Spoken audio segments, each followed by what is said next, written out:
2, 3, 4 criminal ಕೇಸುಗಳಲ್ಲಿ ಇದ್ದವ ಅವ ಹೇಗೆ ಧಾರ್ಮಿಕ ನಾಯಕ ಆಗ್ತಾನೆ ನನಗೆ ಅರ್ಥ ಆಗುದಿಲ್ಲ. ಮುಸ್ಲಿಂ ಆಗಲಿ, ಹಿಂದೂ ಆಗಲಿ, ಕ್ರಿಶ್ಚಿಯನ್ ಆಗಲಿ.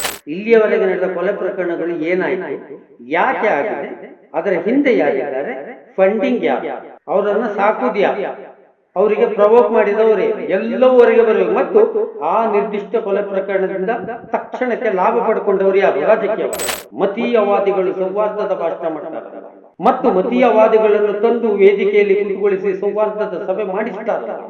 ಅವರೆಲ್ಲರೂ ಈಗ ಮಾತಾಡಬೇಕು. ಒಂದೊಂದು ಕಾಲಘಟ್ಟದಲ್ಲಿ ಒಂದೊಂದು ಮಾಡುವುದು ಎಬ್ಬಿಸುವುದು ರಾಜಕಾರಣದ ಲಾಭ ಮತ್ತು ಮತೀಯ ವ್ಯಾಪಾರದ ಲಾಭ.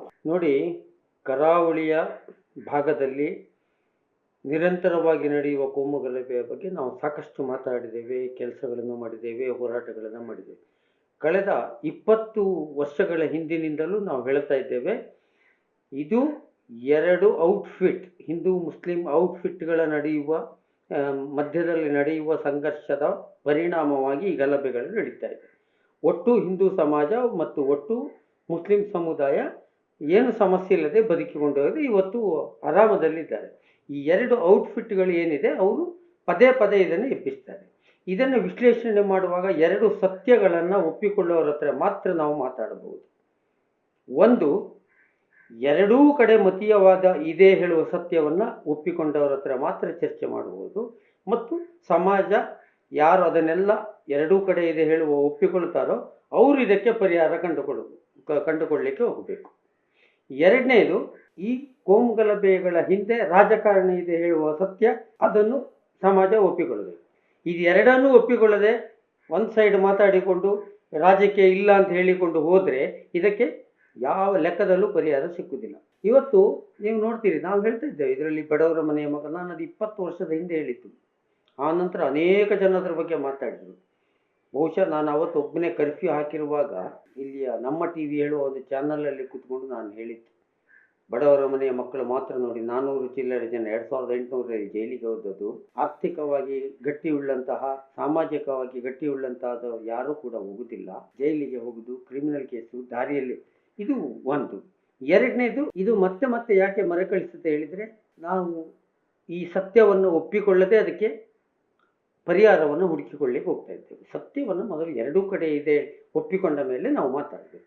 ಒಪ್ಪಿಕೊಂಡ ಮೇಲೆ ಏನು ಮಾತಾಡೋದು ಅಂತಂದರೆ, ಯಾಕೆ ಏನು ಸಮಸ್ಯೆ ಇದೆ, ಹಿಂದೂ ಔಟ್ಫಿಟ್ಟಿಗೆ, ಹಿಂದೂ ಗ್ರೂಪಿಗೆ, ಮುಸ್ಲಿಂ ಗ್ರೂಪಿಗೆ ಏನು ಸಮಸ್ಯೆ ಇದೆ ಅಂತ ಇತ್ಯರ್ಥಕ್ಕೆ ಚರ್ಚೆಗೆ ಅವರನ್ನು ಕರೀಬೇಕು. ಸಮಾಜಕ್ಕೆ ಇದಕ್ಕೆ ಏನು ಸಂಬಂಧವೇ ಇಲ್ಲ. ಸಮಾಜ ನಾವು ಘಟನೆ ಆದಾಗ ಪ್ರತಿಕ್ರಿಯೆ ಕೊಡೋದು ಅಷ್ಟೇ. ಬೇಕಿತ್ತು, ಬ್ಯಾಡಿತ್ತು, ಬೇಕಿತ್ತು, ಒಂದಕ್ಕೆ ಒಂದು, ಒಂದಕ್ಕೆ ಇನ್ನೊಂದು ಹೇಳಿಕೊಂಡು ತಿರುಗೋದು ಬಿಟ್ಟರೆ ನಮಗೆ ಅದರಲ್ಲಿ ಪಾಲುದಾರಿಕೆ ಇಲ್ಲಲ್ಲ.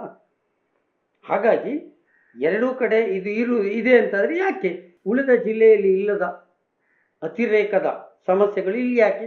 ಉಳಿದ ಕಡೆ ಮುಸ್ಲಿಮರು ಹಿಂದೂಗಳು ಒಟ್ಟಾಗಿ ಬದುಕ್ತಾ ಇರುವಂತಹ ಸಂದರ್ಭದಲ್ಲಿ ಇಲ್ಲಿ ಪದೇ ಪದೇ ಆಗುವುದು ಯಾಕೆ?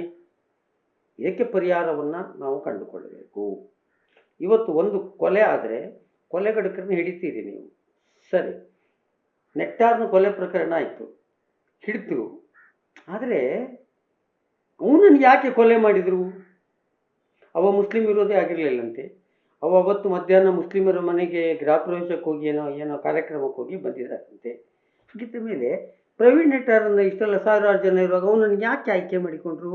ಸುರತ್ಕಲ್ಲಲ್ಲಿ ಒಬ್ಬ ದೀಪಕ್ ರಾವ್ ಅಂತ ಇರಬೇಕು, ಅವನನ್ನು ಯಾಕೆ ಆಯ್ಕೆ ಮಾಡಿಕೊಂಡ್ರು? ಆ ಹುಡುಗರನ್ನು ಆಯ್ಕೆ ಮಾಡಿಕೊಳ್ಳಿಕ್ಕೆ ಕಾರಣಗಳೇನು? ಮತ್ತು ಈ ಕೊಲೆ ಮಾಡಿದವರಿಗೆ ಹಿಂದೆ ಹಣ ಕೊಡುವುದು ಯಾರು, ಅವರ ಖರ್ಚು ನೋಡುವುದು ಯಾರು? ಹಿಂದೂ ಆಗಲಿ ಮುಸ್ಲಿಂ ಆಗಲಿ ಎರಡೂ ಕಡೆ. ಇದ್ರ ಪರ್ಪಸ್ ಏನು ಕೊಂದದ್ದು? ಇದು ಎಲ್ಲಿ ಹೊರಗೆ ಬರುವುದಿಲ್ಲ. ಮತ್ತೊಂದು ಅಂಶ ಹೇಳಿಬಿಡ್ತೇನೆ, ಎಲ್ಲವೂ ಆಗ್ತದೆ, ಕೋರ್ಟಲ್ಲಿ ಕೇಸ್ ಆಗ್ತದೆ, ಆ ನಂತರ ಫಾಲೋಅಪ್ ಇಲ್ಲ. ಅದು ಏನಾಗಿದೆ, ಅದು ರಾಜಿ ಆಗಿದಾ, ಅದರಲ್ಲಿ ಯಾರು ಕಂಪ್ಲೇಂಟ್ ಕೊಟ್ಟಿದ್ದಾರೆ ಅವರೇ ಹಾಸ್ಟೆಲ್ ಆಗಿ ಅಂದರೆ ಮಾಫಿ ಸಾಕ್ಷಿ ಆಗಿದ್ದಾರಾ, ದುಡ್ಡು ತಗೊಂಡಿದ್ದಾರಾ, ಆ ಕೇಸಿನ ಕತೆ ಏನಾಯಿತು, ಅದು ಇಲ್ಲ. ಅಂದರೆ ಒಂದೊಂದು ಕಾಲಘಟ್ಟದಲ್ಲಿ ಒಂದೊಂದು ಮಾಡುವುದು ಎಬ್ಬಿಸುವುದು ರಾಜಕಾರಣದ ಲಾಭ ಮತ್ತು ಮತೀಯ ವ್ಯಾಪಾರದ ಲಾಭ. ಇದು ಪಕ್ಕ ಬಿಸಿನೆಸ್ಸಿಗೆ ಬಂದು ಕೂತಿದೆ. ಅದಕ್ಕೆ ಪಾಪ ಯಾರ್ಯಾರೋ ಬಲಿಯಾಗ್ತಾರೆ. ಅದಕ್ಕೆ ಪ್ರತಿಯೊಂದಕ್ಕೂ ವೈಯಕ್ತಿಕ ಕಾರಣಕ್ಕೂ ಮತೀಯವಾದ ಹೇಳುದು, ಗೂಂಡಾಗಿರಿಗೂ ಮತೀಯವಾದ ಹೇಳುದು. 2, 3, 4 ಕ್ರಿಮಿನಲ್ ಕೇಸುಗಳಲ್ಲಿದ್ದವ ಅವ ಹೇಗೆ ಧಾರ್ಮಿಕ ನಾಯಕ ಆಗ್ತಾನೆ ನನಗೆ ಅರ್ಥ ಆಗೋದಿಲ್ಲ. ಮುಸ್ಲಿಂ ಆಗಲಿ, ಹಿಂದೂ ಆಗಲಿ, ಕ್ರಿಶ್ಚಿಯನ್ ಆಗಲಿ, ಆ್ಯಂಟಿ ಎಲಿಮೆಂಟ್ಸ್. ಹಾಗಾಗಿ ಇದೆಲ್ಲದಕ್ಕೂ ಪರಿಹಾರ ಸಿಗಬೇಕು ಅಂತಾದರೆ ಇಲ್ಲಿಯವರೆಗೆ ನಡೆದ ಕೊಲೆ ಪ್ರಕರಣಗಳು ಏನಾಯಿತು, ಯಾಕೆ ಆಗಿದೆ, ಅದರ ಹಿಂದೆ ಯಾರಿದ್ದಾರೆ, ಫಂಡಿಂಗ್ ಯಾರು, ಅವರನ್ನು ಸಾಕುವುದು ಯಾರು, ಅವರಿಗೆ ಪ್ರವೋಕ್ ಮಾಡಿದವರು ಯಾರು, ಎಲ್ಲವೂ ಹೊರಗೆ ಬರಬೇಕು. ಮತ್ತು ಆ ನಿರ್ದಿಷ್ಟ ಕೊಲೆ ಪ್ರಕರಣದಿಂದ ತಕ್ಷಣಕ್ಕೆ ಲಾಭ ಪಡ್ಕೊಂಡವರು ಯಾರು ರಾಜಕೀಯವಾಗಿ, ಕಾಂಗ್ರೆಸ್ಸಾ, ಬಿ ಜೆ ಪಿಯ, ಎಸ್ ಟಿ ಪಿ ಐಯ, ಕಮ್ಯುನಿಸ್ಟಾ, ಅದು ಆಗಬೇಕು. ಅದು ಗೊತ್ತಾದರೆ ಮಾತ್ರ ಸತ್ಯಗಳು ಹೊರಗೆ ಬರ್ತದೆ. ಇಲ್ಲಿ ಹೋದರೆ ಹೀಗೆ ಒಂದಕ್ಕೆ ಒಂದು ಅಂತೇಳಿ ಗುಣಾಕಾರ ಆಗ್ತಾ ಹೋಗ್ತಾ ಇರ್ತದೆ. ನಾವು ನೀವೆಲ್ಲರೂ ಅಸಹಾಯಕರಾಗಿ ನೋಡಿಕೊಂಡು ಕರಾವಳಿ ಭಾಗವನ್ನು ಈಗಾಗಲೇ ಇಡೀ ಜಗತ್ತೇ ಅದರಲ್ಲೂ ನಮ್ಮ ದೇಶದಲ್ಲಿ ಕರಾವಳಿ ನಮಗೂ ಕೇಳಿ ಬೇಜಾರು ಹಿಡಿದೋಯ್ತು. ಹಾಗಾಗಿ ಕರಾವಳಿ ಉಳಿಬೇಕು ಅಂತಂದರೆ ಈಗ ಸೌಹಾರ್ದದ ಸಭೆಗಳನ್ನು ಮಾಡುವವರು ಮಾತಾಡಬೇಕು. ಈ ಸಮಸ್ಯೆಗಳಿಗೆ ಪರಿಹಾರವನ್ನು ಅವರು ಹೇಳಬೇಕು. ಮತೀಯವಾದಿಗಳು ಸೌಹಾರ್ದದ ಭಾಷಣ ಮಾಡ್ತಾರಲ್ಲ, ಮತ್ತು ಮತೀಯವಾದಿಗಳನ್ನು ತಂದು ವೇದಿಕೆಯಲ್ಲಿ ಕೂತುಗೊಳಿಸಿ ಸೌಹಾರ್ದದ ಸಭೆ ಮಾಡಿಸ್ತಾರಲ್ಲ, ಅವರೆಲ್ಲರೂ ಈಗ ಮಾತಾಡಬೇಕು, ಪರಿಹಾರವನ್ನು ಕಂಡುಕೊಳ್ಳಿ.